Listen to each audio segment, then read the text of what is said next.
So you don't want to increase the bet? As far as I'm concerned, old man, I don't give a damn, Mike said. I'll bet anything you like. The three women and I sat quietly, watching the two men. Mike's wife was becoming annoyed. Her mouth had gone sour, and I felt that at any moment she was going to interrupt. Our roast beef lay before us on our plates, slowly steaming. So you'll bet me anything I like? That's what I told you. I'll bet you anything you damn well please, if you want to make an issue out of it. Even £10,000? Certainly I will, if that's the way you want it. Mike was more confident now. He knew quite well that he could call any sum Pratt cared to mention. So you say I can name the bet? Pratt asked again. That's what I said.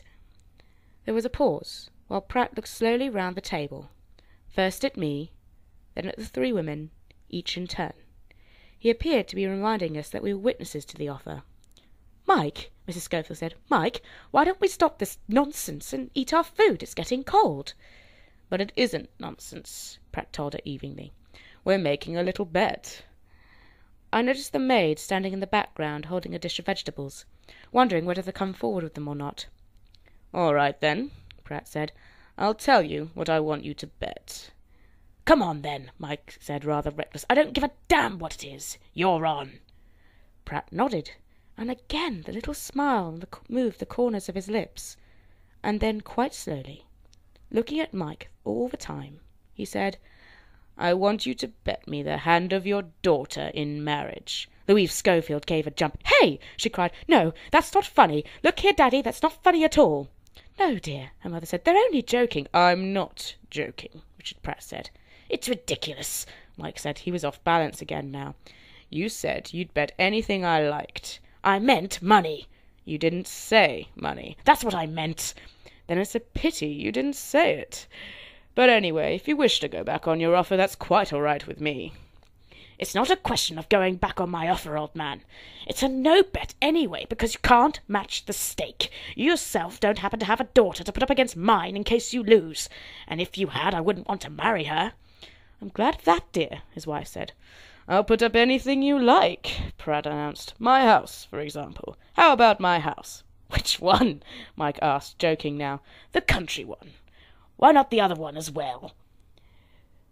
"All right, then, if you wish it. Both my houses." At that point, I saw Mike pause. He took a step forward and placed the bottle in its basket gently down on the table. He moved the salt cellar to one side, then the pepper.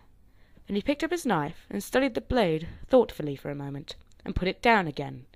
His daughter, too, had seen him pause. "Now, Daddy," she cried, "don't be absurd. It's too silly for words. I refuse to be betted on like this." "Quite right, dear," her mother said. "Stop it at once, Mike, and sit down and eat your food." Mike ignored her. He looked over his daughter and he smiled, a slow, fatherly, protective smile. But in his eyes, suddenly, there glimmered a little triumph. "You know," he said, smiling as he spoke, "you know, Louise, we ought to think about this a bit." "Now stop it, Daddy. I refuse to listen to you. Why, I've never heard anything so ridiculous in my life." "No, seriously, my dear, just wait a moment and hear what I have to say." "But I don't want to hear it. Louise, please. It's like this. Richard here has offered us a serious bet. He is the one who wants to make it, not me. And if he loses, he will have to hand over a considerable amount of property. Now, wait a minute, my dear. Don't interrupt. The point is this. He cannot possibly win. He seems to think he can. Now, listen to me, because I know what I'm talking about. The expert, when tasting a claret, so long as it's not one of the famous great wines like Lafite or Latour, can only get a certain way towards naming the vineyard. He can, of course, tell you the Bordeaux district from where the wine comes, whether it's Saint-Emilion, Pomerol, Graves, or Medoc.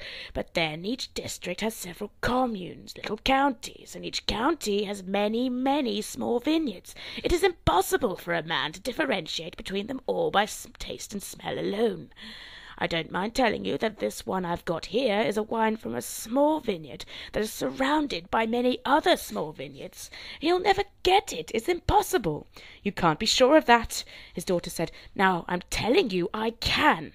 Though I say it myself, I know quite a bit about this wine business, and and anyway, heavens alive, girl, I'm your father, and you don't think I'd let you in for For something you didn't want, do you? I'm simply trying to make you some money. Mike, his wife said sharply. Stop it now, Mike, please. Again he ignored her. If you will take this bet, he said to his daughter, in 10 minutes you will be the owner of 2 large houses. But I don't want 2 large houses, Daddy. Then sell them. Sell them back to him on the spot. I'll arrange all that for you, and then think of it, my dear. You'll be rich. You'll be independent for the rest of your life. Oh, Daddy, I don't like it. I think it's silly. So do I, the mother said. She jerked her head briskly up and down the table as she spoke, like a hen. You ought to be ashamed of yourself, Michael, ever suggesting such a thing. Your own daughter, too. Mike didn't even look at her. Take it, he said eagerly, staring hard at the girl. Take it, quick. I guarantee you won't lose. But I don't like it, Daddy. Come on, girl, take it. Mike was pushing her hard. He was leaning towards her, fixing her with 2 hard, bright eyes, and it was not easy for the daughter to resist him. But what if I lose? I keep telling you, you can't lose. I guarantee it. Oh, Daddy, must I? I'm making you a fortune. So come on now. What do you say, Louise? All right? For the last time she hesitated. Then she gave a helpless little shrug of the shoulders and said, Oh, all right then. Just as long as you swear there's no danger of losing. Good, Mike cried. That's fine. Then it's a bet. Yes, Richard Pratt said, looking at the girl. It's a bet.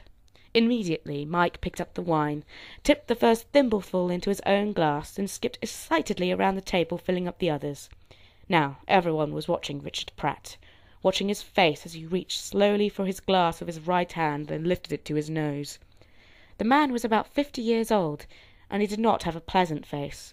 Somehow it was all mouth and lips, the full, wet lips of the professional gourmet, the lower lip hanging downwards in the centre, the pendulous, permanently open taster's lip, shaped open to receive the rim of a glass or a morsel of food. Like a keyhole, I thought, watching it. His mouth is like a large, wet keyhole. Slowly he lifted the glass to his nose. The point of the nose entered the glass and moved over the surface of the wine, delicately sniffing. He swirled the wine gently around in the glass to receive the bouquet. His concentration was intense. He had closed his eyes, and now the whole top half of his body, the head and neck and chest, seemed to become a kind of huge sensitive smelling machine, receiving, filtering, analysing the message from the sniffing nose. Mike, I noticed, was lounging in his chair, apparently unconcerned, but he was watching every move. Mrs. Schofield, the wife, sat prim and upright at the other end of the table, looking straight ahead, her face tight with disapproval. The daughter, Louise, had shifted her chair away a little, and sideways, facing the gourmet, and she, like her father, was watching closely. For at least a minute the smelling process continued. Then, without opening his eyes or moving his head, Pratt lowered the glass to his mouth and tipped in almost half the contents. He paused, his mouth full of wine, getting the first taste. Then he permitted some of it to trickle down his throat, and I saw his Adam's apple move as it passed by. But most of it he retained in his mouth, and now, without swallowing again, he drew in through his lips a thin breath of air, which mingled with the fumes of the wine in the mouth and passed on down into his lungs. He held the breath, blew it out through his nose, and finally began to roll the wine under the tongue, and chewed it, actually chewed it with his teeth, as though it were bread. It was a solemn, impressive performance, but I must say he did it well. He said, putting down the glass, running a pink tongue over his lips. Yes, a very interesting little wine, gentle and gracious, almost feminine in the aftertaste. There was an excess of saliva in his mouth, and as he spoke he spat an occasional bright speck of it onto the table. Now we can start to eliminate, he said. You will pardon me for doing this carefully, but there is much at stake. Normally I would perhaps take a bit of a chance, leaping forward quickly and landing right in the middle of the vineyard of my choice. But this time I must move cautiously this time, must I not? He looked up at Mike and smiled, a thick-lipped, wet-lipped smile. Mike did not smile back.